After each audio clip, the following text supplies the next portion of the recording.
Hey everyone, I thought I would just start off the video by kind of walking you through what I'm doing and what challenge I'm going to be working on. So my goal is to do the Take 5 challenge from Paper Issues this month. And they've got 10 items listed, and of those you need to use 5 of them. So I thought it was interesting because they included Nuvo drops and enamel dots and sequins and mist all in there, and to me those are all kind of similar products, so I was going to have a hard time coming up with a way to use all of those. So the 5 that I picked were 2 photos. So I have 2 photos of both my daughters with different cats, enamel dots. So I have some pretty old enamel dots that I've got, paint. So I had some Studio Calico paint that I got during the Black Friday sale. I ordered their Color Theory kind of kit that was on sale, and I'm real happy with it. So I used that paint, and I painted I Love Cats and Love there using that paint. So that's how I use that. Ribbon. So I've got some old ribbon that I have. And finally, black. So I'm kind of, I don't want to say cheating, but I'm just going to say that because there is black in a lot of the things I'm using. So from this is actually black and white to some of the embellishments have black on them. I'm counting that as my black. So I have this kit called Whiskers, Photoplay Whiskers, and that came with a Color Play Color Me page, Whiskers also, that I got from the My Little Scrapbook store, and I'll put a link to her store in my video. And I'm going to use that to scrapbook this page. So with that, I'm going to stop talking and put you on fast forward, and hopefully you can watch my process. Bye-bye. So I hope you guys like watching this one. I really enjoyed this particular layout for a couple of reasons. The first of which is the primary colors. So for me, when I saw this particular kit, not just because it had cats, because I actually have quite a few cat papers. I said during my December daily, and I'll say again, my cats feature heavily on this channel. But this particular line just kind of looked fun. I don't know what it is about the blue and the green, the yellow, the red, the primaries. It looked fun to me. So I wanted to use it, and I wanted it to be kind of exciting. So I did have a struggle with the Take 5 because of the Nuvo drops and the sequins and the enamel dots and the paint and the mist, and I felt it was very mixed media heavy, and I'm not a mixed media person. So I tried to find a way that I could utilize that and it would still be my style. So by using those acrylic paints kind of just as colors and coloring in that color sheet, I really did feel like I was able to utilize a mixed media in a way that fit my style. So what you're seeing me do kind of is figure out what paper I want to use. So that white paper, and I don't know if it reads as well on camera, is actually 3 cute little kitten faces kind of making a pattern. And it has the pops of the red and the blue and the green based on like little floral elements, and I really like that. The Argyle is so up my alley. It's everything that I love. And I did have a little bit of ribbon, some green ribbon and some other ribbons that I wanted to use. So you're seeing me here trying to figure out the layout. And I really think that when you're dealing with bold patterns and you're dealing with lots and lots of color, it's okay to keep the layouts. So for me, that's something that really tends to work. So you're seeing that I have this really bold paper, and instead of trying to do a lot of layers and fussy cutting and all of those things that I could have done, I'm just going to do a simple kind of a band layout. And I'm going to use strips of the things that I like and put them across, so that kind of breaks up the crazy. And to me, that made the layout make sense. And although it's a lot of color and a lot of pattern, it still looks good. So I apologize that the bottom of it's kind of off the screen. I still haven't figured out how to get my new camera set up to where I get all of my matte. And I think what's happened is it's set up to the top of my Fiskars cutting mat, not to the top of my glass mat. So you'll see that you can see the top of my Fiskars mat. So I need to fix that.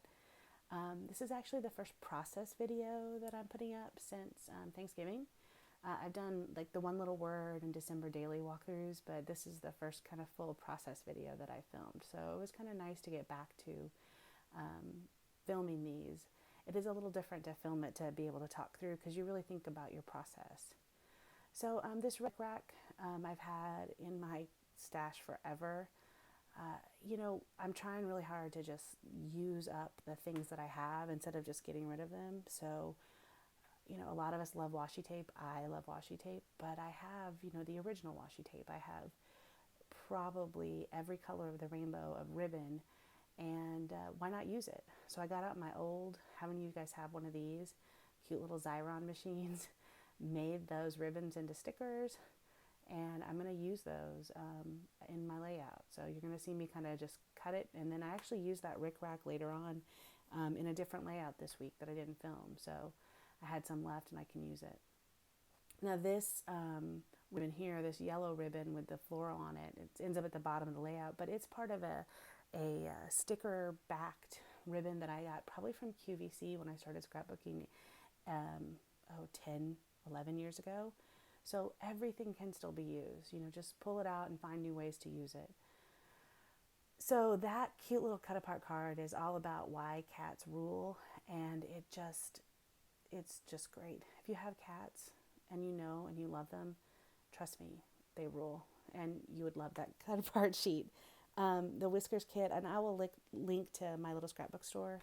I'm not sure if she has any more left, but you can probably find this kit somewhere, and I really liked it. So now I'm just messing with this Xyron, trying to get those ribbons off, and you can see I just did the bands of color on the top, and then I'm going to do the Rick Rack on the bottom of that Argyle band, if I can get it off. So I have a love-hate relationship with a lot of things, but the Xyron sometimes doesn't always work on ribbon, and I'm sure that's why we don't use it as often anymore. But I just don't like wet glue on this ribbon because it does come through, and you'll see the Xyron didn't go all the way around it, so you're going to see me have to use the wet glue right here, and I'm going to tell you there's a little dark blotch on my ribbon in the layout because the wet glue bled through the ribbon. So that's why I don't like using wet glue on ribbon, because it does bleed through. Also, no matter how hard I try, when I look at this layout, I feel like that Rick Rack is not even. And I think it's just for some reason because I put the second photo lower than the first one or something, but it's an optical illusion because it is even. But man, it looks funny to me. I'm looking at it now. So I decided to do the big 4x6 card on the bottom, and I put that green ribbon. I didn't have enough green ribbon to go all the way across. I didn't have a 12-inch strip. So I thought this was a good solution to kind of use it, and to use the other one to kind of cover up the fact that I didn't have a full 12-inch strip of it. And then I'm putting just that little piece there on the end so it looks like I did. It just was great to have all the right colors of everything kind of from my stash that match this kit. So I don't know how you guys are doing after December daily and after all of the holidays, if you're able to get back in the groove of scrapbooking, but it's been kind of a change for me. I had so many people kind of staying in my guest room, which is the scrapbook room, so I haven't had time. And this last weekend, I did a few of the paper issues challenges, and I finally felt like I was getting back in the groove. So those were part of just a piece of paper, those cats, and I put them all on a cut apart sheet, and I put them all, I cut them all apart, I can't talk, and then I put them all on foam so they would kind of stand up, and I kind of made those my embellishments. There's some stickers and some other things. I'm going to add a couple stickers, but really I wanted to focus on these cats. So I picked 5 sort of odd numbers, and I picked ones in different colors, and I'm just going to stick those on, and I think it kind of adds just to the whimsy of all the different cats. So what you're seeing is my 2 daughters with the 2 cats that live in the house, that lived in the house before I moved in, actually. So when I moved in with Tom, my cat, and if you've watched the channel or if you want to go back and watch some videos, you'll see quite a few layouts featuring Tom. He's been with me for 9, I think, years now. But John and the boys had Marley and Ploof already. And when I moved in, we kind of adopted these 2 cats as part of our little family. So now when the girls come to stay with us, they don't just get Tom, they get Marley and Ploof too. And humorously, I just think it's because cats know cat people. They just really have taken to my girls. So that's a picture of Ploof with one of my daughters and Marley with the other. And Marley actually just slept with my daughter most of the time she was here. So it's kind of nice just to know that, we've got a big, huge adopted family of cats and kids. So I'm ending out my take 5 with the enamel dots. That was the last of the 5 things I needed to use. And these enamel dots are really old. They've got to be Hobby Lobby or Michael's. And I don't even have the packaging anymore. It's just some primary colors. And like I said, it was great to have all these primary color things that work together. So I am going to do just a little bit of journaling. And what I decided to do was use this banner that had the primary colors and a white gel pen. And it was okay. I find the white gel pen works really well if you have solid color cardstock and you have time to go over the letters and really push down hard. You can read it up close, but it's not my best journaling. But it works for this purpose. I'm trying this year, my goal is to put journaling on every layout. So, and I said that out loud, and I just know I created a layout today that doesn't have journaling, so shame on me.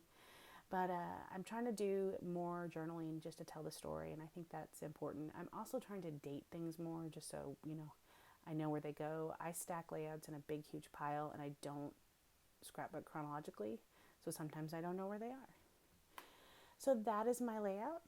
Oh no, I'm still going to add some stickers. I'm going to add a couple more stickers, but that's basically my layout. I really appreciate you guys hanging with me and watching. And if you're looking for inspiration, I really do recommend the Paper Issues Challenges. If you're like me and you are kind of driven by, having a theme or having a challenge, this is a perfect way to do that. It's great. So thank you so much for joining me. And if you liked this layout, please subscribe and leave me a comment and tell me what you like, particularly if you like cats. It's always nice.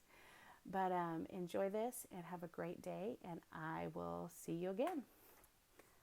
Thanks.